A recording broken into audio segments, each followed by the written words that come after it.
नमस्कार साथियों, कुछ बात करें यूट्यूब चैनल पर एक बार फिर आपका बहुत बहुत स्वागत है।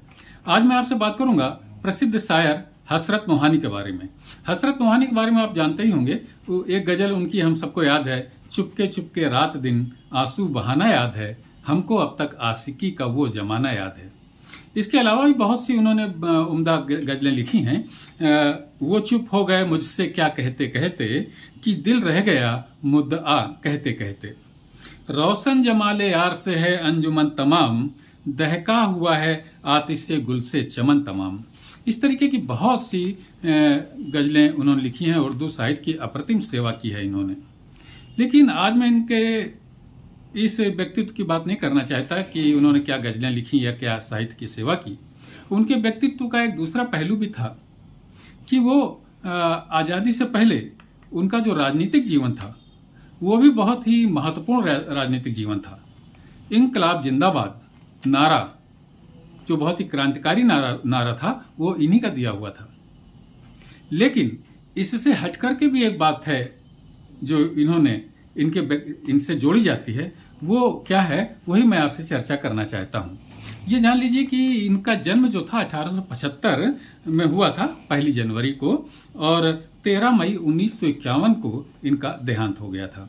तो अब साथियों, जो अब मैं आपसे बात करना चाहता हूँ हसरत मोहानी साहब के बारे में, उसका जो स्रोत है मेरे पास में, वो ये पुस्तक है, बाबा साहब भीमराव अम्बेडकर की लिखी हुई एक पुस्तक है, पाकिस्तान अथवा भारत विभाजन। ये पुस्तक है, इसको आप जरा देख भी लीजिए, फिर बात करता हूँ। बाबा साहब डॉक्टर अम्बेडकर की लिखी हुई यह पुस्तक है, पाकिस्तान अथवा भारत विभाजन। ये पुस्तक भारत सरकार के द्वारा प्रकाशित है। हिंदी में इसका प्रथम संस्करण सन 2000 में प्रकाशित हुआ, और इससे पहले तो संभवतः 77 वगैरह में इनकी अंग्रेजी में भी ये बाबा साहब का संपूर्ण साहित्य भारत सरकार के मंत्रालय द्वारा प्रकाशित किया जा चुका है। उसी से मैं आज आपके बारे में, हसरत मोहानी के बारे में बात करूंगा। आप लोगों ने सुना होगा कि वर्ष 1921 में अगस्त महीने में मोपला नरसंहार हुआ था। मोपला दंगे हुए थे। ये बहुत ही कुख्यात दंगे अपने देश में हुए थे, जहां पर हिंदुओं का नरसंहार किया गया, उनका धर्म परिवर्तन किया गया और महिलाओं का शोषण किया गया। ये सारी बातें मोपला दंगों के साथ में जुड़ी हुई हैं। मोपला दंगों के बारे में मैं बात नहीं करूंगा। मैं मोपला दंगों के संबंध में हसरत मोहानी का क्या बयान था और बाबा साहब भीमराव अम्बेडकर की इसी पुस्तक से लेकर के उदाहरण मैं आपके साथ में वो एक बात छोटी सी शेयर करना चाहता हूँ। इस पुस्तक में बाबा साहब अम्बेडकर ने 148 पृष्ठ पर लिखा हुआ है कि मालाबार केरल का एक क्षेत्र है। वहां पर रहने वाले मुस्लिमों को मोपला कहा जाता था। तो मालाबार के मोपलाओं ने हिंदुओं पर जो अमानुषिक अत्याचार, हृदय विदारक अत्याचार किए थे, वे अवर्णनीय हैं। ये बाबा साहब अम्बेडकर ने इस पुस्तक के पृष्ठ 148 पर लिखा हुआ है। इसके बारे में और भी, मोपला दंगों के बारे में बहुत सी जानकारियां हैं, वो आप देख सकते हैं नेट वगैरह पे, पुस्तकें बहुत हैं।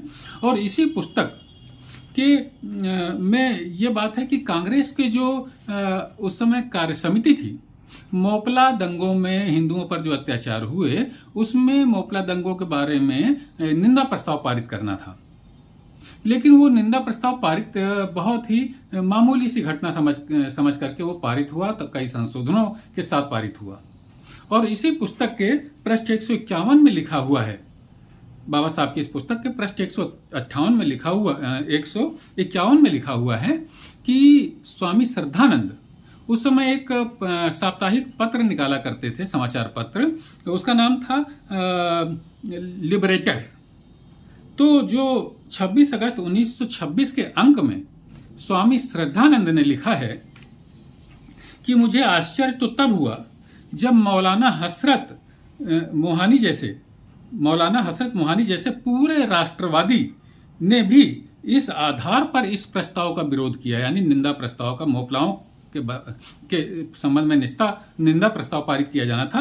तो वही लिखते हैं स्वामी श्रद्धानंद, मुझे तो आश्चर्य तब हुआ जब मौलाना हसरत मोहानी जैसे पूरे राष्ट्रवादी ने भी इस आधार पर इस प्रस्ताव का विरोध किया कि मोपला इलाका अब दारुल अमन नहीं रहा, यानी वहां दारुल अमन नहीं, यानी शांति वाला इलाका नहीं रहा, अब दारुल हरब बन चुका है, यानी युद्ध क्षेत्र बन चुका है। और उन्हें इस बात का शक था, यानी कि मोपलाओं को इस बात का शक था कि वे मोपला के अंग्रेज दुश्मनों से मिले हुए हैं। कौन मिले हुए हैं? हिंदू। वहां पर रहने वाले हिंदू, उन्हें इस बात का शक था कि वे मोपलों के अंग्रेज दुश्मनों से मिले हुए हैं, इसलिए मोपलों ने यह ठीक ही किया जो हिंदुओं पर अमानसिक अत्याचार किए, उनका धर्म परिवर्तन कराया, महिलाओं के साथ में तमाम अवर्णनीय अत्याचार किए, उनके बारे में ये लिखते हैं, ये कहते हैं हसरत मोहानी कि इसलिए मोपलों ने ये ठीक ही किया कि हिंदुओं के सामने कुरान या तलवार का विकल्प रख दिया। कुरान पसंद कर लो, यानी कि या तो इस्लाम धर्म में परिवर्तित हो जाओ या तलवार गर्दन काट दी जाएगी का विकल्प रख दिया। इसलिए यदि हिंदू अपने आप को मौत से बचाने के लिए मुसलमान बन गए तो इसे उनकी स्वेच्छा से धर्म परिवर्तन कहा जाएगा, ना कि जबरन धर्म परिवर्तन। अब साथियों, ये हसरत मोहानी कांग्रेस के भी नेता थे, मुस्लिम लीग से भी इनका संबंध रहा, और शायर तो आपने देख ही लिया कि कितने बड़े थे। और इन्होंने स्वामी श्रद्धानंद अपने 26 अगस्त 1926 के अंक में लिखते हैं, लिबरेटर नामक समाचार पत्र में लिखते हैं कि हसरत मोहानी जैसे राष्ट्रवादी व्यक्ति ये कह रहा है कि वहां के मुसलमानों ने कुछ भी हिंदुओं के साथ गलत नहीं किया, उन्होंने तो उनके सामने एक कुरान रख दी कि या तो कुरान स्वीकार कर लो या फिर तलवार की भेंट चढ़ जाओ, लेकिन हिंदुओं ने तलवार न स्वीकार करके कुरान स्वीकार किया, इसलिए उसे उनका स्वेच्छा से धर्म परिवर्तन कहा जाएगा, जबरन धर्म परिवर्तन नहीं कहा जाएगा। यह हसरत मोहानी जैसे व्यक्ति ने कहा। कितना आश्चर्य होता है कि इन्हें राष्ट्रवादी कहा जाता है, और हसरत मोहानी ने यह बात कांग्रेस की कार्य समिति में कही। ये बात बाबा भीमराव अंबेडकर अपनी इस पुस्तक जो भारत विभाजन पाकिस्तान अथवा भारत विभाजन नामक पुस्तक में पृष्ठ 151 में लिखते हैं, स्वामी श्रद्धानंद का संदर्भ देकर के। तो यही जिक्र मैं आपसे करना चाहता था। बड़ा आश्चर्य होता है कि इतने प्यारे शायर ने यह कहा कि यह हिंदुओं का स्वेच्छा से धर्म परिवर्तन था, जबरन धर्म परिवर्तन नहीं था, क्योंकि उनके सामने कहा गया कि कुरान एक्सेप्ट कर लो या तलवार एक्सेप्ट कर लो, उन्होंने कुरान को एक्सेप्ट कर लिया, तो इसलिए स्वेच्छा से धर्म परिवर्तन है उनका, ये जबरन धर्म परिवर्तन नहीं है। यही बात मैं आपसे कहना चाहता हूं साथियों कि साहित्यकार होना, कवि होना, शायर होना, कहानीकार होना, उपन्यासकार होना, ये एक अलग बात है। साहित्यकार है तो अच्छा आदमी होगा ये जरूरी नहीं है। ये साहित्य का लेखन करना या और दूसरे तमाम कलात्मक गतिविधियों में संलग्न रहना, ये सिर्फ एक हुनर है।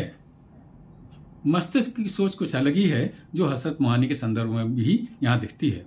मैं बाबा साहब भीमराव अंबेडकर के का संदर्भ इसलिए दे रहा हूँ कि बाबा साहब अंबेडकर जैसा बिल्कुल निरपेक्ष व्यक्ति, जो न हिंदुओं के पक्ष में बोलता है न मुसलमानों के पक्ष में बोलता है, उनको जो बिल्कुल न्याय संगत लगा वही वो लिखते हैं। और मैं सबको इस बात का सिफारिश करूंगा कि बाबा साहब की ये पुस्तक भारत विभाजन तो हर हिंदुस्तानी को पढ़नी चाहिए। इतनी मतलब निरपेक्ष बातें उन्होंने लिखी हुई हैं, हिंदुओं के बारे में भी, मुसलमानों के बारे में भी, और जो भारत विभाजन हुआ उसकी पूरी ऐतिहासिक परिवेश का जिक्र उन्होंने किया है। तो इसीलिए मैं बाबा साहब अम्बेडकर के इस पुस्तक का जिक्र के संदर्भ से मैंने हसरत मोहानी की बात उठाई कि इसमें कुछ गलत बात होने की संभावना ना रहे। तो साथियों, बहुत आश्चर्य हुआ कि हसरत मोहानी जैसा व्यक्ति ये कहता है। तो साथियों, आज की चर्चा में बस इतना ही। कल किसी और मुद्दे पर आपसे बात करूंगा। आपसे अनुरोध है कि अगर आपने ये चैनल अभी तक सब्सक्राइब नहीं किया है तो कृपया सब्सक्राइब करें, और वीडियो का ये कंटेंट आपको, अगर विषय आपको पसंद आया हो तो इसे लाइक करें, शेयर करें और अपनी टिप्पणियों से मुझे जरूर अवगत कराते रहें। जय हिंद, वंदे मातरम।